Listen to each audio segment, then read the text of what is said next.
Sausnya mana? Kalimat tanya itu harus diakui sering terdengar ketika kita berada di warung kudapan favorit Indonesia. Sebut saja bakso, mie ayam, siomay sampai cuanki. Saus tomat seolah menjadi pendamping setia makanan-makanan berkuah tersebut.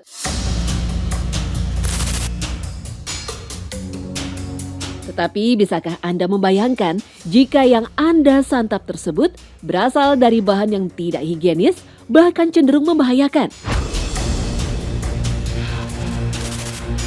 Ya, kegemaran masyarakat Indonesia akan saus ternyata membuat sebagian orang tega memproduksi saus dari buah busuk demi mendapatkan keuntungan sebesar mungkin. Somat, begitu dia ingin dipanggil. Sejak 2 tahun silam, dia telah menggunakan buah busuk untuk membuat saus tomat. Bang Kopeng dapat dari mana? Dari pasar loh. Dari pasar.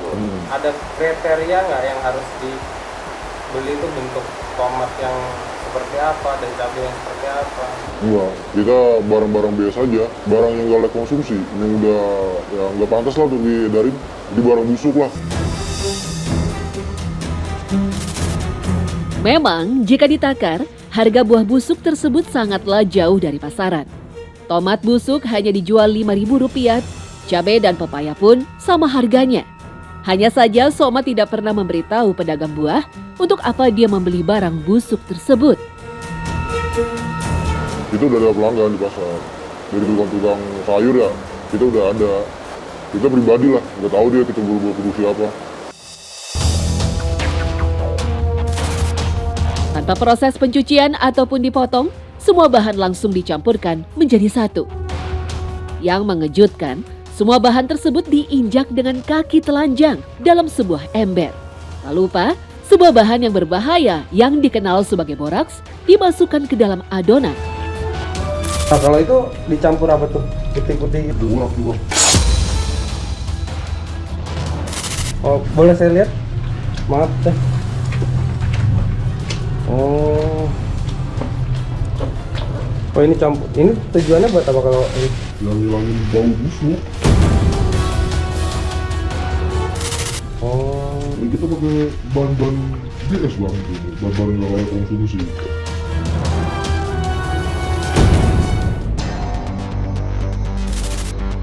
Ya, boraks memang terkenal mampu menetralisir bau yang disebabkan oleh pembusukan. Boraks juga mampu mengawetkan makanan hingga jangka waktu yang lama. Kalau untuk keawetan berapa lama biasanya kalau udah jadi? Paling lama seminggu bang. Seminggu. Nah, itu seminggu udah kecium lagi aromanya. Aroma aslinya. Karena kan dicampur borak yang tadi nih bang. Lumayan jadi ya untuk ngawetin. Buatan lama lah. Sayangnya, efek boraks tersebut bisa sangat berbahaya bagi kesehatan. Bahkan penggunaan boraks sudah dilarang oleh pemerintah sejak tahun 1978. Tapi buat Somat, semua itu tak berarti apapun. Asal jualannya laku, dia tetap menggunakan boraks. Laler nggak ada yang datang ya? Nggak ada bang. Karena pengaruh. Borak kan. Setelah semua bahan tercampur dengan rata, adonan kemudian disaring dan dimasukkan dalam penggorengan. Terigu ditambahkan untuk menambah kekentalan. Saus kemudian dikemas dalam bentuk bantal, lalu siap dijual kepada pelanggannya.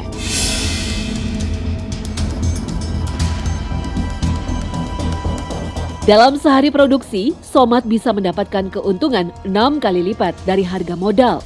Satu bungkus saus dia jual dengan harga Rp5.000.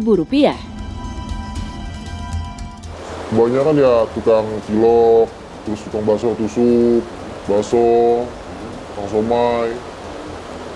Ya kan mereka juga pengen dapat untung gede. Somat mengaku nyaris semua pelanggannya tak ada yang tahu bahan dan proses pembuatan saus tersebut. Dia juga selalu melakukan transaksi di luar rumah produksinya. Biasanya kita yang nganter atau kita COD gitu? Ya kan ada yang COD, ada yang kantor. Kalau sekarang biasanya COD kali ya? Jarang sih kita kantor. Tak hanya saus tomat, Di pasaran juga beredar beberapa olahan yang ternyata memakai bahan berbahaya, seperti bumbu giling. Tingginya minat masyarakat Indonesia terhadap bumbu giling membuat beberapa oknum tak bertanggung jawab memproduksi bumbu giling dengan bahan-bahan busuk. Tujuannya tentu untuk meraih keuntungan sebesar mungkin. Sebut saja Wati yang sudah 3 tahun terakhir memakai bahan-bahan busuk untuk membuat bumbu giling. Lewat bisnis inilah Wati mendapat untung fantastis. Ya yang BS lah. Apa tuh BS? Ya setengah busuk lah. Iya, yang barang BS lah yang nggak layak dikonsumsi. Di tempat ibu langganan beli, pembelinya ibu aja atau ada? Ya banyak gak cuma saya, banyak. Mereka juga jualan di pasar? Iya ada yang di pasar, ada yang keliling. Itu ada, di tukang sayur, dibungkus-bungkusin, kadang ada yang 3.000, ada yang 5.000. Harga bahan-bahan busuk itu memang lebih murah daripada harga normal di pasaran. Cabai busuk hanya dijual Rp10.000, lengkuas dan kunyit juga sama harganya. Lebih miring sih. Ibaratnya kalau misalkan yang bagusnya 30.000, kita bisa beli 10.000 sekilo. Dapat dari bahannya dapat dari mana? Udah ada langganan. Pasar apa? Kadang pasar di kadang di pasar mana yang itu udah. Jadi yang ngumpulin yang banyak itu baru saya ambil gitu. Kan ditelepon, Bu ini udah ada gitu. Masing-masing bahan busuk mulai di blender satu persatu tanpa ada takaran khusus. Tak lupa, sebuah bahan yang berbahaya, yakni pewarna tekstil, dimasukkan ke dalam adonan bumbu giling.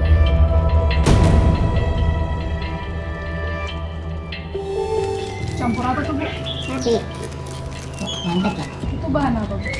bahan itu apa namanya? Pewarna baju. Warna baju? Kontek apa ya? Tadi belinya di toko apa? Benar.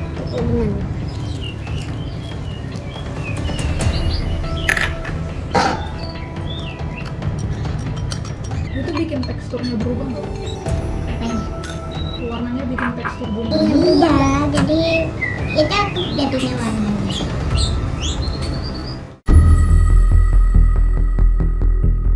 Zat pewarna tekstil membuat warna produk menjadi lebih mencolok. Jika dicampur ke makanan, pewarna tekstil mampu membuat tampilan makanan menjadi lebih menarik. Namun pewarna tekstil bukanlah bahan tambahan pangan. Pemakaiannya pada makanan sudah dilarang pemerintah. Contohnya pewarna sintetis rodamin B dan metanil yellow. Namun bagi Wati, itu tak berarti apapun. Asal jualannya laku, dia tetap menggunakan pewarna tekstil. Setelah semua bahan busuk di blender, bumbu giling lalu dikemas dalam plastik bening dan siap dijual kepada pelanggannya. Satu bungkus bumbu giling ia jual dengan harga Rp3.000. Apa sih Bu keuntungannya? Ya lumayan lah.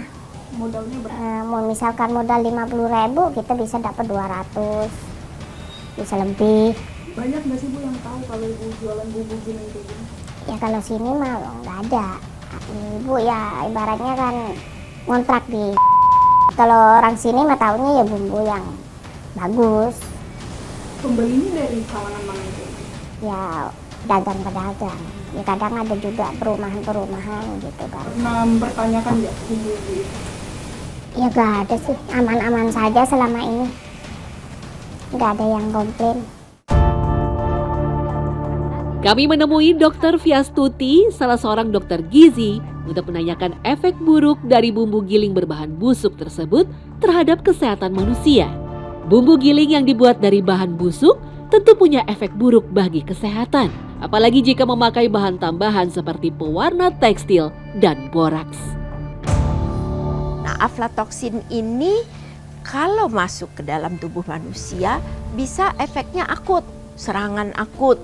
Aflatoksin terutama mengganggu hati sehingga fungsi hati itu bisa terganggu, bahkan bisa sangat berbahaya, mulai dari gejala yang ringan, mual, muntah, dan diare, bahkan sampai gangguan liver yang akut yang sangat berbahaya. Itu jangka pendek yang segera ketahuan begitu kita makan makanan atau bumbu yang mengandung jamur tersebut. Dalam jangka panjang, mengkonsumsi bumbu giling yang penuh bakteri juga membahayakan kesehatan. Racun dari bakteri yang mengendap bertahun-tahun di dalam tubuh bisa memicu kanker hati. Tapi ternyata ada efek jangka panjang juga. Efek jangka panjangnya apa? Salah satu yang berbahaya adalah terjadinya kanker. Kanker hati salah satunya disebabkan oleh toksin yang kita sebut tadi, aflatoksin. Supaya tidak salah pilih, sebenarnya kita bisa mendeteksi bumbu giling segar dengan yang berbahan busuk. Pertama, dari warnanya. Bumbu giling asli warnanya tidak mencolok. Karena jika terlihat mencolok, dikhawatirkan sudah dicampur dengan bahan pewarna tekstil. Kedua, kita bisa cek aromanya. Bumbu giling asli akan beraroma segar khas rempah-rempah. Sementara bumbu dari bahan-bahan busuk pastinya berbau asam, tenik, atau bau bahan kimia. Ketiga, bumbu giling asli tidak meninggalkan bekas. Sedangkan bumbu giling berbahan busuk akan meninggalkan bekas yang berasal dari zat pewarna tekstil.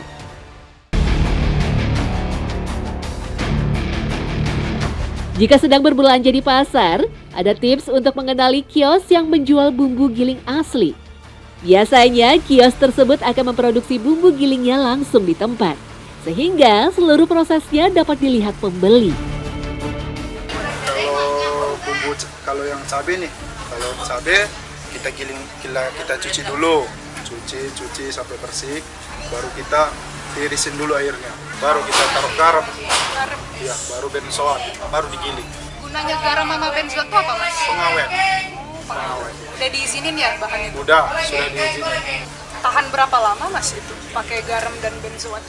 Kalau bawang putih, kalau minimal ketahanannya 1 bulan juga tahan. Kalau kemiri murni, ya Tanpa pengawet? tanpa pengawet, murni asli. Karena manfaatnya, bumbu giling memang terbukti jadi bahan dasar pelezat makanan. Namun sebagai konsumen, kita pun harus berhati-hati mengonsumsinya.